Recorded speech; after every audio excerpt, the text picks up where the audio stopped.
家里的旧笔、圆珠笔不出墨，千万不要立马扔。今天教你几招，无论您选哪一招，旧笔秒变新笔，笔迹清晰顺畅，不卡顿。大家好，欢迎来到美食采味。日常工作中经常会用到笔，有些笔呢刚买回家呢就不好写。当你拿起笔想要写点什么的时候，却发现笔尖干枯，无论怎么摇晃、吹气、涂墨，都无法让笔芯出水，或者是写出来的字断断续续的这种情况。遇到这种情况呢，很多朋友呢就选择把笔扔掉了，这样真的就太可惜了。今天给大家分享的方法，轻松解决各种笔不出墨的问题。像这一支笔呢，就是买回来书写几次呢就闲置了，这会儿想再书写却怎么都划不出墨，或者是断断续续的出一点点。第一个小方法，我们可以找到一个打火机，我们点燃打火机，然后呢烤一下这个笔尖，就用笔尖轻点火焰，旋转式的烤，不要一直烤一个地方，我们只烤笔尖一点点的这个位置，不要烤其他的位置，稍微轻轻的给它烤一烤就可以了。好了，接下来呢我们来测试一下。哇哦，好神奇呀！书写已经很顺畅了哦。这个小妙招的原理是，通过加热金属笔尖，可以改善笔芯内的墨水流动性，加热使墨水变得更加流动，解决了圆珠笔写字困难的问题。这个笔芯呢，从始至终都是原来的一个哦。方法2，这支笔依然不出墨，写个笔呢都很困难。那很多女生都说，我没有打火机怎么办？难道还得花钱买个打火机？其实不用，这里是用橡皮筋来解决圆珠笔完全写不出字的问题。就是扎头发的皮筋呢也可以使用哦。然后呢，取一小块胶布，覆盖住橡皮筋和笔身的一部分，作用呢是用来固定笔和皮筋。接下来你可以将橡皮筋环绕笔身，将其固定住在笔的中央位置，确保它紧密贴合。橡皮筋固定好后，把笔旋转，绕圈，绕几圈后松开手，让笔自由旋转起来。多操作几次。这个动作的目的是让橡皮筋带动笔芯的快速旋转，产生一定的摩擦和震感。旋转一段时间后，你可以再次尝试使用圆珠笔。通常情况下，你会惊喜的发现，圆珠笔呢可以正常的写字了，而且书写出墨顺畅，不卡顿，不漏墨。其实原理呢也非常的简单，这是因为在旋转的过程中，橡皮筋的摩擦和震动促使笔芯内的墨水重新湿润。当湿润墨水和干枯的墨水相结合，在我们书写时，摩擦去除了干枯的墨水，使新墨水流出来，解决了圆珠笔写字困难的问题。效果呢还是不错的。方法3，很多时候呢，我们笔呢在用着的时候，突然就不出墨不出水了，但是里面的墨呢明明是满的，任凭我们怎么写怎么画，它都不出墨水。这里我教大家使用风油精来解决圆珠笔出水不顺畅、画笔断断续续的问题。准备一瓶风油精，拿起圆珠笔，将注意力呢集中在笔尖，确保笔尖干净，没有污垢或者是残留的墨水。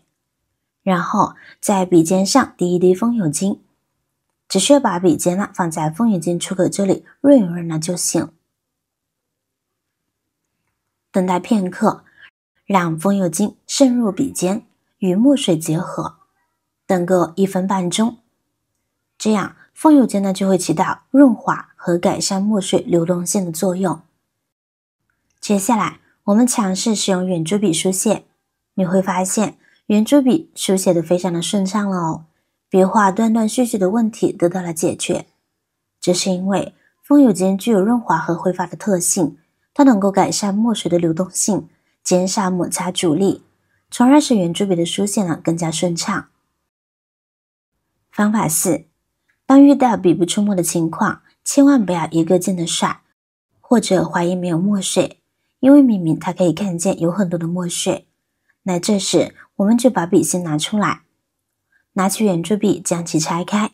大多数笔的笔身呢和笔尖呢都是可以分离的，你只需要将它们拆开，把笔芯拿出来，然后准备一个碗，往里边呢倒入适量的热水，水温呢应该是热的，但不至于烫手，大概40-50度。这里确保笔芯完全浸泡在水中，让它在热水中泡上大约5分钟左右，让热水充分渗透到笔尖处，再使热力热化里面的墨水。过了5分钟后，取出笔芯，并将它重新安装回圆珠笔的笔身中。拧紧就好了，确保安装时笔芯和笔身连接紧密，没有松动，这样书写呢才顺畅。接下来我们就可以尝试使用圆珠笔书写啦。你会惊喜的发现，圆珠笔恢复了正常使用，可以顺畅的写字了。这个小妙招的原理是，通过热水的热量，可以使笔芯内的墨水呢变得更加的流动，解决了圆珠笔无法写字的问题。热水能够软化墨水，改善其流动性，从而使圆珠笔恢复正常。第5个小妙招，圆珠笔出水不顺畅，笔画断断续续的问题。这里我们准备一张餐巾纸就够了。准备一张餐巾纸，我们将其折叠2到3次啊。拿起圆珠笔，将注意力集中在笔尖，将对折好的餐巾纸呢放在平坦的桌面，拿起圆珠笔，将笔尖轻轻地划过餐巾纸上，多划几次，就这样持续划个1分钟。这个动作的目的是让圆珠笔的笔尖与餐巾纸表面摩擦，创造一定的摩擦力。这样的摩擦呢，能够去掉笔尖上的污垢或墨水堵塞，从而改善墨水的流动性。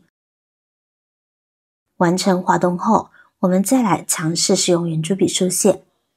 哇哦，你会发现圆珠笔的书写变得更加的顺畅，笔画不再断断续续的了，真的好神奇哇！这个小妙招呢非常简单易行，只需要一张餐巾纸即可。那无论您是怎样的工作形式，都可以随地解决笔芯不出墨的问题啦。就简简单单的一张餐巾纸，它可以有效的去除笔尖上的污垢，提高墨水的流动性。这些小妙招呢看似简单，但却非常的实用，可以帮助你解决圆珠笔使用过程中的常见问题。现在不要轻易丢弃那些不能写字的圆珠笔啦，尝试这些方法，让你的笔焕发新生，继续为你的生活和工作提供便利吧。好了，今天的视频内容到这里就结束了。如果你哪里有更好的建议，欢迎评论区留言，随心进行分享。同时也希望大家能够多多点赞、转发。我是瑶瑶，那么我们下期再见。